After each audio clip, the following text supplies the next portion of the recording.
Engineer صاحب کے خلاف پنجاب قرآن بورڈ کی طرف سے ایک اور فتویٰ آ گیا. حالانکہ ان کو کوئی رائٹ نہیں ہے فتویٰ دینے کا، یہ قرآن کی پبلیکیشن اور قرآن کی رائٹنگ کے حوالے سے یہ بول رہا ہے، لیکن بہرحال انہوں نے فتویٰ دے دیا. مولوی بڑے خوش ہو رہے ہیں اس پہ کہ انجینئر اب باہر نہیں آئے گا. یار انجینئر تو میری یہ سمجھ میں نہیں آتا، انجینئر صاحب کے اندر یا باہر ہونے سے کیا فرق پڑتا ہے؟ کیا ہم یہ آیت بھول جائیں گے، یا ہم اس آیت کی جگہ جو ہے وہ سلطان باؤ کو شعر پڑھیں گے؟ ایاک نعبد و ایاک نستعین کی جگہ ہم سلطان باؤ کو شعر پڑھیں گے، سن فریاد سن میرے فریاد سن کر گھر کی یہ پڑھیں گے؟ نہیں میرے بھائی، اس سے کوئی فرق نہیں پڑتا. دوسری بات، کیا ہم سورہ المائدہ کی وہ آیت بھول جائیں گے کہ اللہ تعالیٰ کرسچنس کو کہہ رہا ہے کہ اے کرسچنس کن کی عبادت کر رہے ہیں؟ عیسیٰ اور ان کی ماں کی جو روٹی کھانے کے محتاج تھے. اچھا یہ بھاگتے ہیں، بولتے ہیں ہم بابوں کی عبادت تو نہیں کرتے، ہم کہتے ہیں آگے چل، آگے لکھا ہے اس آیت میں کہ تیرے نفع نقصان کے مالک نہیں ہیں عیسیٰ اور ان کی ماں، چھوڑ دے عبادت کو. جب عیسیٰ اور ان کی ماں نفع نقصان کے مالک نہیں تو تمہارے بابے تو شے کوئی نہیں، عیسیٰ کے جیسا ہے ہی کوئی نہیں، تیرا بابا تو شے ہی کوئی نہیں، مریم کے جیسا ہے ہی کوئی نہیں، تیری رابعہ بصری تو شے ہی کوئی نہیں. یا سیاست معاویہ زندہ باد کا نعرہ لگانا شروع کر دیا ہم نے، یا اہل بیت کا دفاع اس طریقے سے نہیں ہو رہا جیسے پہلے ہو رہا تھا. کیا ہم وہ حدیث بھول جائیں گے بخاری کی 281 کہ عمار کو ایک باغی جماعت قتل کرے گی، عمار انہیں اللہ اور جنت کی طرف بلائیں گے، وہ جماعت جہنم کی طرف بلائے گی؟ یہ حدیث ہم بیان کرنا چھوڑ دیں گے؟ یا ہم چشتی اور تھانوی کلمے کو صحیح کہنا یا اس کا دفاع کرنا شروع کر دیں گے؟ نہیں بھائی، the damage has been done. جو ان فرقوں کے ساتھ ہونا تھا وہ ہو چکا ہے، اب کچھ نہیں ہوتا. اب ہر بچے کو یہ نعرہ یاد ہے کہ میرے نبی سا ہے ہی کوئی نہیں، تیرے بابے تو شے ہی کوئی نہیں. یہ ہر بچے کو یاد ہے میرے بھائی نعرہ، یہ نہیں ہوتا.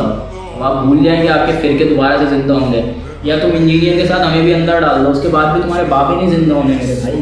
بابے گئے، بابے فارغ، اب صرف نبی صلی اللہ علیہ وسلم کا نام زندہ ہے، ساتھ میں کوئی بابا زندہ نہیں ہے. صرف وہ بابے زندہ ہیں جنہوں نے نبی کے ساتھ وفاداری کی ہے، اور جو غدار ہیں اللہ اور اس کے رسول کے وہ گئے.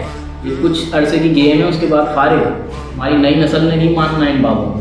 اور دوسری بات، ہمارا تو علم اختلاف ہے میرے بھائی ہر کسی سے. ہم ذاتیات پہ آتے ہی نہیں ہیں. اگر ذاتیات پہ اتر جائیں تو ہم انہیں کی طرح جو ہے ہماری زبان ہو اور انہیں کی طریقے سے ہم اختیار کریں. ہم نے تو ابھی تک کچھ بھی نہیں کیا، ہم نے پروٹیسٹ تک نہیں کیا انجینئر صاحب کے لیے، ان کی کسی اسٹوڈنٹ نے نہیں کیا. ہم تو ہر اس بندے کو اپنا استاد سمجھتے ہیں جو ہمیں اللہ اور اس کے رسول کی بات بتائے. مولانا اسحاق کو بھی ہم اپنا استاد سمجھتے ہیں، انجینئر صاحب ہو گئے، ڈاکٹر اسرار ہو گئے، مولانا مودودی ہو گئے، سب کو اپنا استاد مانتے ہیں.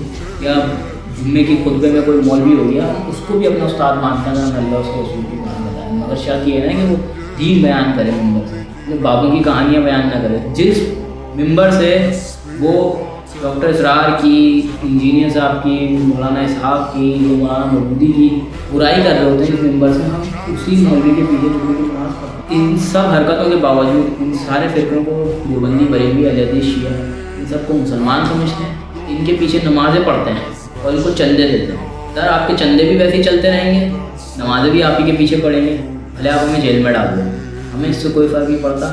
انجینئر صاحب نے جو کام کرنا تھا وہ کر دیا، اس سے کوئی فرق نہیں پڑتا کہ انجینئر صاحب باہر ہوں یا اندر ہوں.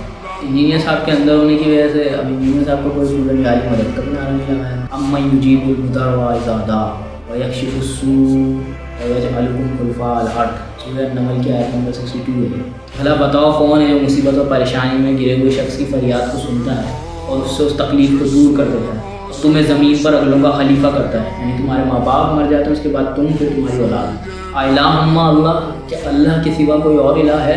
قلیلا ما تذکرون، لیکن بہت کم ہی لوگ ہیں جو نصیحت حاصل. اللہ کا شکر ہے قیامت کے دن نبی صلی اللہ علیہ وسلم کے پاس حاضر ہوں گے، حوض کوثر پہ جام ہم پئیں گے آپ صلی اللہ علیہ وسلم سے. دنیا میں ہم نے توحید کا جام پی لیا ہے، اب یہ ختم نہیں ہوتا میرے بھائی. تم انجینئر صاحب کے تو ہم سب کو اندر ڈال دو، کوئی فرق نہیں پڑتا.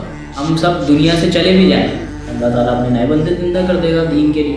اللہ تو کسی کو محتاج نہیں ہے، یہ تو شروع سے چلتی آ رہی ہے. پہلے بھی لوگ آتے تھے، تم یہ حکمران قتل کروا دیتے تھے. بولتے ہیں نا کہ انجینئر یہ 1400 سال میں یہ بندہ ہے اس کو دین سمجھ میں آیا. نہیں میرے بھائی، وہ محدثین اور جو امام ہیں، میں آپ کو امام نسائی کا ایک واقعہ سنا دیتا ہوں.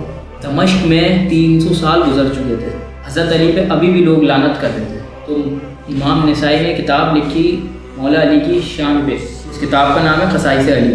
تو وہاں کچھ ناظر بیٹھے ہوئے تھے، انہوں نے کہا کہ آپ حضرت معاویہ کی بھی کوئی فضیلت بیان کر دو. تو انہوں نے کہا مجھے تو معاویہ کے بارے میں ایک ہی حدیث پتہ ہے کہ خدا اس کا پیٹ نہ بھرے رضی اللہ تعالیٰ. ان کو اتنا مارا، جب ان کا آخری وقت آیا انہوں نے کہا کہ مجھے مکے لے جاؤ. مکے میں جہاں اہل بیت کے گھر تھے نا،